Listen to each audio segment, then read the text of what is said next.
తమిళనాట రాజకీయాలు పెను మార్పులు సంభవించాయి.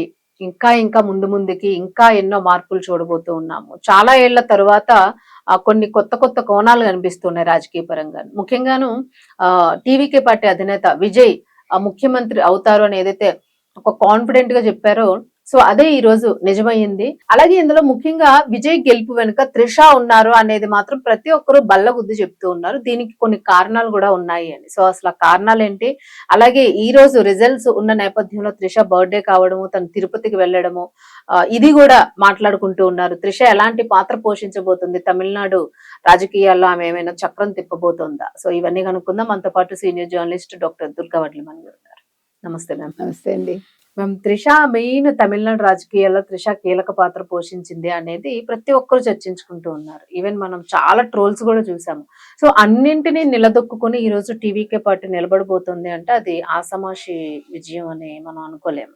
సో మీరేమంటారు, అంటే నిజంగానే త్రిష పాత్ర ఇందులో ముందు ముందుకు ఎలా ఉండబోతుంది అనుకోవచ్చు? ఇప్పుడు త్రిష గురించి అంత నెగిటివ్ వచ్చినప్పుడు కూడా నేను తమిళనాడులో కొంతమందిని ప్రశ్నించడం జరిగింది.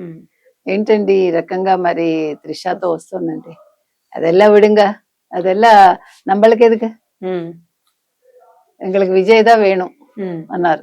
తెలుసా మీకు?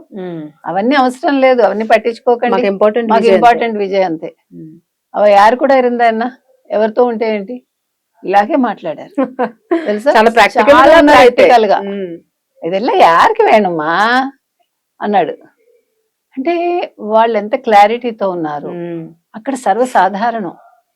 ఇప్పుడు మీకు ఇంతకు ముందు కూడా మనం దీని మీద మాట్లాడుకున్నాం. సో విజయ్ వ్యక్తిగతాన్ని ఎవడు పట్టించుకోవాలా, సంగీత కావాలనే ఆ టైంలో విడాకులకి అప్లై చేశారని కూడా వచ్చి, అంటే సంగీత వెనకాల డిఎంకే ఉంది అని. ఓకే, అప్పట్లో అంటే రాజకీయ ఎత్తుగడలు కొన్నిసార్లు ఫలించవు. మనం ఎప్పుడు కూడా స్ట్రైట్ ఫార్వర్డ్ గా కొట్టాలి, అంతేగాని పనికి మాలిన విషయాలకు వెళ్తే మనం అసలు విషయం వదిలేస్తాం. ఇప్పుడు డిఎంకే ఆరిపోయే దీపం అని డిఎంకేకి అర్థమైందో లేదో మనకు తెలియదు, కానీ మనకైతే అర్థమైంది. వస్తే ఏడిఎంకే వస్తుంది, లేకపోతే టీవీకే. కాబట్టి ఇవాళ అదే జరిగింది. సో త్రిష ఏంటి ఇక్కడ, త్రిష అనే ఆవిడ ఫస్ట్ నుంచి కూడా మనం చూసాం విజయ్తో ఉంది, విజయ్తో ఆవిడ పేరు లింక్ అయి వచ్చింది. ఆవిడ హోమ్ మినిస్టర్ అవుతారా, మన ఉప ముఖ్యమంత్రి కూడా చెప్పాం మనం. సో ఇప్పుడు కూడా ఛాన్సెస్ ఉన్నాయి, అతను ముఖ్యమంత్రి అయితే ఇప్పుడు ఉప ముఖ్యమంత్రి కావచ్చు ఇవాళ, మనకు తెలియదు, ఎనీథింగ్ మే హ్యాపెన్. హోంశాఖ ఇస్తారా, లేదు ఉప ముఖ్యమంత్రి ఇస్తారా, ఆవిడ ఏది కోరుకుంటారు. తర్వాత ఆవిడ ఏ రకంగా సలహాలు ఇస్తారు. ఇప్పుడు సలహాదారుగా ఉంటూ ఉప ముఖ్యమంత్రి కాకూడదని ఏమీ లేదు. ఇవాళ ఆవిడ ఇంపార్టెన్స్ అయితే ఖచ్చితంగా టీవీకేలో ఉంటుందండి. ఇవాళ ప్రభుత్వం ఏర్పాటు చేస్తే ప్రభుత్వ ఏర్పాటులో కూడా త్రిష పాత్ర చాలా బలంగా ఉంటుంది. ఎందుకంటే ఆవిడ మార్చి 8 ఏదైతే అమిత్ షాను కలిశారో ఆ రోజే టీవీకే విజయం నిర్ణయం అయిపోయింది అనేది తెలుస్తుంది. అంటే ఇక్కడ మీరు ఇంకొక అంశం మనం చెప్పుకోవాల్సిన ముఖ్యమైనది ఏంటంటే, ఒక పక్క నేను బీజేపీ సిద్ధాంతాలకు వ్యతిరేకం, నాకు రాజకీయంగా డిఎంకే ఎదిరి అయితే సిద్ధాంతపరంగా నాకు బీజేపీ ఎదిరి అన్నాడు. కానీ అతను బీజేపీతో లోపాయకారి ఒప్పందం చేసుకున్నాడా అనేది ఇప్పుడు సందేహం. ఎందుకంటే బీజేపీ లేకుండా ఇవాళ ఒకవేళ ఏఐడిఎంకే బీజేపీ సపోర్ట్ లేకుండా ప్రభుత్వాన్ని ఏర్పాటు చేయగలడా, డిఎంకేతో పెట్టుకుంటే అవదు. ఇప్పుడు డిఎంకేని యాక్చువల్ గా అతను తిట్టడం వల్లే ఇవాళ ఒక రకంగా నెగ్గాడు. ఇప్పుడు కూడా అధికార పార్టీని మనం కౌంటర్ ఇస్తేనే నెగ్గుతాం. అవును. సో మరి డిఎంకేతో ఎట్లా పెట్టుకుంటాడు? ఆల్రెడీ త్రిష కలిసింది కాబట్టి వీళ్ళన్నీ ముందే మాట్లాడేసుకున్నారా, మేము బయట నుంచి మద్దతు ఇస్తాము, మీరు పార్టీ ముందుకు నడిపించండి, ప్రభుత్వం ఏర్పాటు చేశారు. కాబట్టి ఇక్కడ దీనికి మనకైతే డౌట్స్ ఏం అక్కర్లేదండి. ఇవాళ త్రిష అయితే చాలా ఏమనాలి, కీలకమైన శక్తి, మెయిన్ శక్తి ఆవిడే ఈ పార్టీకి. తర్వాత ఇవాళ ఆవిడ తిరుమల వెళ్ళొచ్చారు.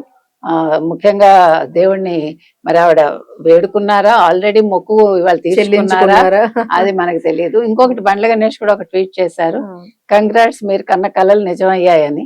ఇది 2 రకాలుగా ఆపాదించుకోవాలా. సో ఇవన్నీ కూడా ఉన్నాయండి. మొత్తం మీద ఇవాళ త్రిష అయితే తమిళ రాజకీయాల్లో చక్రం తిప్పబోతున్న మహిళ, జయలలిత తర్వాత. అంతే, నిజంగానే మామూలుగా సినిమాల వరకే మనం ఆలోచిస్తే అంటే జనరల్ గా కంపేర్ చేసుకుంటే పెద్ద ఎంతవరకు చేయాలి అంతవరకు చేసి చాలా కామ్ గోయింగ్ లాగా అనిపిస్తూ ఉంటది. అంటే త్రిష ఇంత చక్రం తిప్పిందా వెనక, ఇంత నడిపించిందా, ఊహించలేము ఒక మనం. ముఖ్యమంత్రిని చేయగలిగినంత కెపాసిటీ త్రిషకు ఉందా అని నిజంగానే పెద్ద చర్చ జరుగుతుంది దీని మీద. ఈ రోజు షాకింగ్ అది. నిజంగానే అదే గనక జరిగితే మాత్రం ఊహించినవి ఇలాంటివి ఎన్నో జరుగుతూ ఉంటాయని మనం ఫిక్స్ అవ్వాలి. చూద్దాం మేడం ఎలా ఉండబోతుంది ముందు ముందుకి, త్రిష ఎలాంటి పదవిని అధిరోహించే అవకాశం ఉంది చూద్దాం. రాజకీయాలు అసలు వీళ్ళు చేయగలుగుతారా? ఇంత చేసిన వాళ్ళు రాజకీయాలు చేయలేరు అనుకోవచ్చు. తినబోతూ రుచి ఎందుకు. Thank you.